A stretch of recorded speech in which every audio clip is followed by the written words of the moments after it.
வணக்கம். நம்ம எல்லாரும் ஆவலுடன் எதிர்பார்த்த நீதிமன்ற வேலைவாய்ப்புக்கான அறிவிப்பு இன்றைக்கி இந்த பொங்கல் திருநாளில் வெளியாகிருக்கு. அதோட டீட்டெயில்டு நோட்டிஃபிகேஷன்ஸ் அதான் பார்க்க போகிறோம். என்ன கல்வி தகுதி, வயது, யாரெல்லாம் அப்ளை பண்ணலாம், பாடத்திட்டம், சிலபஸ் என்ன அப்படிங்கிறதான் தெரிஞ்சுக்கொள்ள போகிறோம். ஸோ இதை பார்க்குறதுக்கு முன்னாடி எல்லாருக்கும் ஒரு கேள்வி வரும். அலுவலக உதவியாளர் பணிக்கான அப்டேட் வரலையா அப்படின்னு கேட்பீங்க. அதற்கான அறிவிப்புமே விரைவில் வெளியாகலாங்க. பிப்ரவரிக்குள்ளே அதற்கான அறிவிப்பு வரலாம். கிட்டத்தட்ட ஒரு 3000-4000 வேக்கன்சி கூட அவங்க ரெக்ரூட்மெண்ட் பண்ணலாங்க. அதாவது யானை வரும் பின்னே மணி ஓசை வரும் முன்னே மாதிரி தான். ஸோ நம்ம ஹைகோர்ட்டுக்கு நோட்டிஃபிகேஷன் வந்திருக்கு.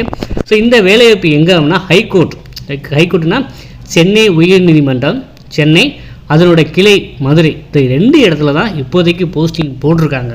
சரிங்களா? ஸோ நம்ம கீழமை நீதிமன்றங்கள் சபார்டினேட் கோர்ட்டுக்கான அறிவிப்பு அடுத்தடுத்து விரைவில் வரலாம். இன்றைக்கி நைட்டு கூட வரலாம். சரிங்களா? அந்த மாதிரி அவங்க எப்போ வேணால் அதிரடியாக அறிவிப்பு வெளியிடலாம். ஸோ இப்போ இதுக்கு யாரெல்லாம் அப்ளை பண்ணலாம் அப்படிங்கிறதையும் டீட்டெயிலாக தெரிஞ்சுக்கொள்ளலாம். முதல் தடவை நீங்கள் நம்ம சேனலை பார்க்குறவராக இருந்தால் சப்ஸ்கிரைப் பண்ணிட்டு கண்டினியூ பண்ணுங்கள். Official notification release date today. So date of notification இன்றைக்கி தான் ரிலீஸ் பண்ணியிருக்காங்க. Last date for submission online application 13/2, அது பிப்ரவரி 13ஆம் தேதி வரைக்கும் இந்த பணிக்கு விண்ணப்பிக்கலாம். ஓகேவா? என்னென்ன போஸ்ட்னா typist, telephone operator, cashier, Xerox operator. சரிங்களா? அந்த பணிகளுக்கான நோட்டிஃபிகேஷன் கொடுத்துருக்காங்க. ஸோ நம்ம இன்னும் டீட்டெயிலாக தெரிஞ்சுக்கலாம். ஸோ சேலரி கொடுத்துருக்காங்க. ஸோ டைப்பிஸ்ட்டுக்கு பார்த்திங்கன்னா 19,500 71,900 கொடுத்துருக்காங்க. ஸோ அப்போ ஸ்டார்டிங் சேலரியே பார்த்திங்கன்னா நீங்கள் 25,000க்கு மேலே வாங்கலாம். மொத்தம் டைப்பிஸ்ட்டுக்கு 22 வேக்கன்சி, டெலிஃபோன் ஆப்ரேட்டருக்கு 1, கேசியருக்கு 2, ஜெராக்ஸ் ஆப்ரேட்டருக்கு 8. சரிங்களா? ஸோ இந்த கேட்டகரியில் அவங்க கொடுத்துருக்காங்க. டெலிஃபோன் ஆப்ரேட்டருக்கும் அதே சேம் சேலரி தான், டைப்பிஸ்ட்டுக்கான சேலரி தான். கேசியருக்கு பார்த்திங்கன்னா 19,500 71,500. சரிங்களா?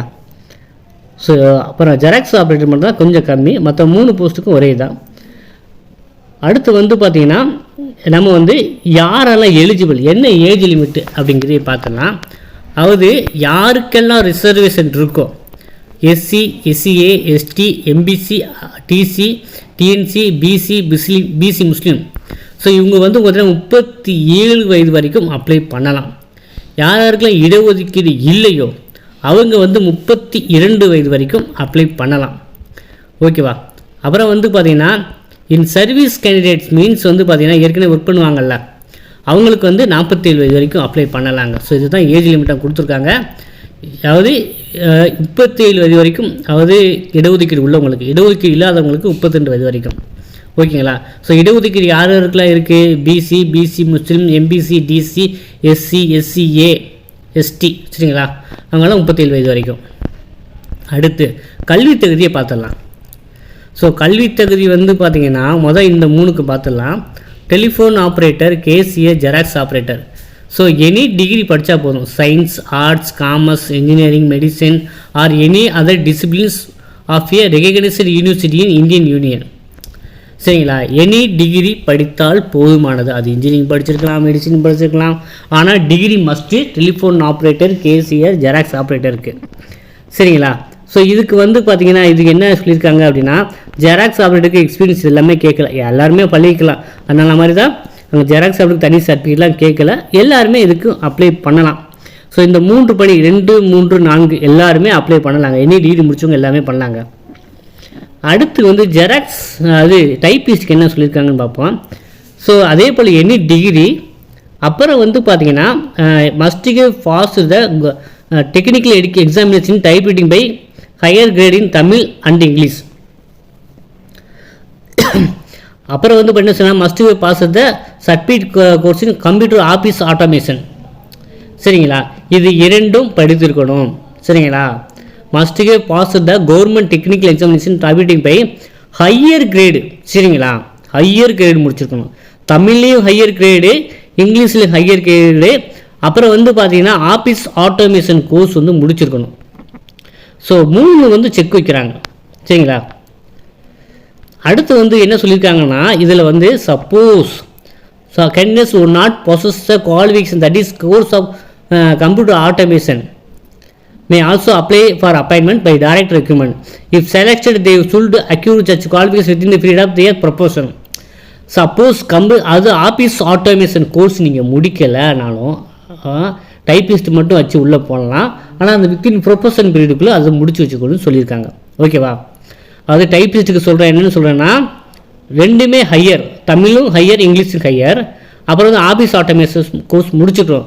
சப்போஸ் நீங்கள் கோர்ஸ் முடிக்கலனாலும் இந்த பணிக்கு விண்ணப்பிக்கலாம். ஆனால் வந்து ஜாயின் பண்ண மாதிரி இருந்துச்சுன்னா அந்த ப்ரொபோஷன் பீரியடுக்குள்ளே நீங்கள் அந்த கோர்ஸ் முடிச்சு வச்சுக்கணும். அவ்வளோதான். Those who possess a degree or diploma in computer science or computer engineering as one of the subjects approved by the University Grant Commission, All India Council for Technical Education, Director of Technical Education and equivalent body are exempted with the passing from the certificate course in computer or office automation.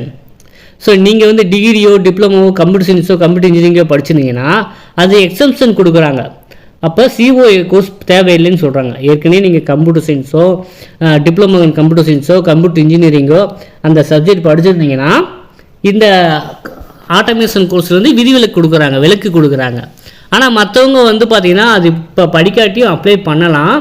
ஆனால் வந்து நீங்கள் proportion period 1 year 2 years சொல்லுவாங்க. அதுக்குள்ளே நீங்கள் படித்து முடிச்சுக்கணும் வேலையில் join பண்ண பிறகு. ஸோ இப்போ வந்து கிளியர் கட்டாக வந்து நீங்கள் அண்டர்ஸ்டாண்ட் பண்ணியிருப்பீங்க அப்படின்னு நம்புகிறேன். ஓகேவா? அடுத்து வந்து நம்ம என்னென்னா, விண்ணப்ப கட்டணம் வந்து பிசி முஸ்லீம், எம்பிசி, டிஏசிசி, அப்புறம் அதர்ஸு, அன்ரிசர்வ்டு எல்லாத்துக்கும் 500 ரூபா. எஸ்சி, எஸ்சிஏ, எஸ்டி இவங்களுக்கு வந்து விலக்கு கொடுக்குறாங்க. விண்ணப்ப கட்டணத்துலேருந்து விலக்கு. அப்புறம் வந்து பார்த்திங்கன்னா different able person and distribute widow of all கம்யூனிட்டிஸ்க்கு வந்து விலக்கு கொடுக்குறாங்க. ஸோ நீங்கள் டிஸ்ட்ரிபியூட் வீடியோ இது மென்ஷன் பண்ணிங்கன்னா அந்த சர்டிஃபிகேட் கண்டிப்பாக வேணும்னு சொல்லியிருக்காங்க. ஓகேவா? ஸோ இது வந்து பார்த்திங்கன்னா எந்த மாதிரி செலெக்ஷன் பண்ணுறாங்க அப்படின்னா, காமன் ரிட்டன் எக்ஸாமினேஷன் ஃபார் டைப்பிஸ்ட்டுக்கு வந்து skill test and viva voce. So exam இருக்கும், ரிட்டன் எக்ஸாம் இருக்கும், அதுக்கப்புறம் ஸ்கில் டெஸ்ட்டு டைப்பிங் டெஸ்ட்டு வைப்பாங்க, அப்புறம் வைவா வைஸு. அப்புறம் வந்து telephone operator, cashier and xerox ஆப்ரேட்டருக்கு எக்ஸாமினேஷன் அண்ட் வைவா வைஸ், அது இன்டர்வியூ இருக்கும். சரிங்களா? இதுக்கு வந்து பார்த்தீங்கன்னா இந்த common written exams will consist of 120 multiple choice questions, objective type in OMR answer sheet, and each question will carry 1 mark. Duration வந்து பார்த்தீங்கன்னா 150 minutes சொல்லியிருக்காங்க. அது 2.5 மணி நேரம். சரிங்களா? 2.5 மணி நேரம், 125 கொஸ்டின் 2 பிரிவாக கொடுத்துருக்காங்க. தமிழ் குவாலிஃபையிங் பேப்பர், அப்புறம் வந்து பார்த்தீங்கன்னா ஜெனரல் ஸ்டடீஸில் வந்து பார்த்தீங்கன்னா தமிழ் எலிஜிபிள் டெஸ்ட்டுக்கு வந்து பார்த்தீங்கன்னா 50 மதிப்பெண்ணுங்க. சரிங்களா? அதுக்கு வந்து 20 மார்க் எடுக்கணும். சரிங்களா? 50 மதிப்பெண் 20 மார்க் கண்டிப்பாக எடுத்துருக்கணும். சரிங்களா? அப்புறம் டிஃப்ரெண்ட் ஏபிலிட்டி பெர்சனுக்கு வந்துன்னா அவங்களுக்கு மட்டும் எக்ஸம்ஷன் கொடுக்குறாங்க. அவங்க இங்கிலீஷ்லேயே எழுதிக்கலாம் தமிழ் எலிஜிபிலிட்டிலேருந்து. அப்புறம் வந்து general knowledge, aptitude, mental ability 75 மதிப்பெண்ணுங்க. சரிங்களா? அதுக்கு மினிமம் பாஸ் மார்க்கு 30 எடுத்துருக்கணும். சரிங்களா? ஸோ இதுதான் பாட்டியை சொல்லியிருக்காங்க. சிலபஸ் வந்து பார்த்திங்கன்னா ஜென்ரல் தமிழுக்கு வந்து பார்த்திங்கன்னா அப் டு 10th ஸ்டாண்டர்ட் லெவலில் 50 மார்க்ஸுக்கு. அப்புறம் general knowledge, numerical and mental ability, analytical reasoning skills, general intelligence, basic knowledge in computers. So கொஞ்சம் சிலபஸ் வந்து மாற்றிருக்காங்க. பார்ட்டியில் வந்து ஜிகே வரும், அது பேங்கிங் எக்ஸாம் மாதிரி வருது. Numerical and mental ability, analytical reasoning skills, general intelligence, basic knowledge in computers, degree standard. சரிங்களா?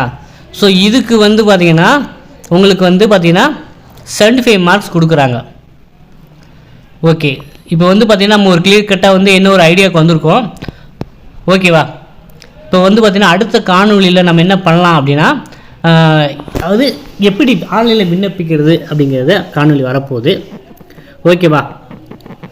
பேசிக் கம்ப்யூட்டர் ஸ்கில் டெஸ்ட்லாம் வைக்கிறாங்க. யார் டைப்பிஸ்ட்டுக்கு the basic computer knowledge of the candidates will be tested practically in OpenOffice, Microsoft Office, Word, Excel, PowerPoint, DTP Works. இது டைப்பிஸ்ட்டுக்கு. அது டைப்பிஸ்ட்டுக்கு basic computer skill test வைக்கிறாங்க, typing test வைக்கிறாங்க. English typing test வந்து 45 words per minute, duration 10 மினிட்ஸில் கொடுக்குறாங்க. அதே போல் Tamil typing test 45 words per minute. So இதுக்கு வந்து டைப்பிங்கான ஸ்கில் டெஸ்ட்டுங்க. சரிங்களா? For the post of telephone operator and telephone ஆப்ரேட்டருக்கு இதுக்கு உங்களுக்கு வந்து பார்த்தீங்கன்னா அவங்க வைவா வைஸ் கொடுக்குறாங்க. அதாவது இன்டர்வியூ மட்டும்தான். இவங்க வந்து பேஸ்டு அந்த ரெக்ரூட்மெண்ட்டை பொறுத்து வந்து பார்த்தீங்கன்னா 1:2 ஆர் 1:3 வந்து நீங்கள் இன்டர்வியூ அட்டன் பண்ணுற மாதிரி இருக்குங்க. ஸோ இதுதான் அவங்க வந்து ஸ்பெசிஃபிக்காக சொல்லியிருக்காங்க. நம்ம அடுத்தடுத்த காணொலியில் உங்களுக்கு நிறைய டவுட் வரும். ஸோ அந்த டவுட்டில் வந்து பார்த்திங்கன்னா நம்ம கிளியர் பண்ணலாம். ஸோ இந்த நோட்டிஃபிகேஷன் சம்மந்தமாக உங்களுக்கு இப்போ நிறைய டவுட்ஸ் வரும், கமெண்ட்ஸில் தெரிவிங்க. நெக்ஸ்ட் வீடியோவில் வந்து அதுக்கு தனியாக நம்ம வீடியோ பண்ணலாம். அடுத்த வீடியோவில் வந்து பார்த்திங்கன்னா எப்படி அப்ளை பண்ணுறது அப்படிங்கிறதையும் பார்க்கலாம். போஸ்டிங் வந்து பார்த்திங்கன்னா சென்னை மதுரையில் இருக்கும். The selected candidates will be posted in either in principal seat at Madras at Madurai branch of Madras High Court or Tamil Nadu State Judicial Academy Chennai or Regional Center of Tamil Nadu State Judicial Academy Coimbatore or Madurai, and also liable to transfer from any place to another at any time.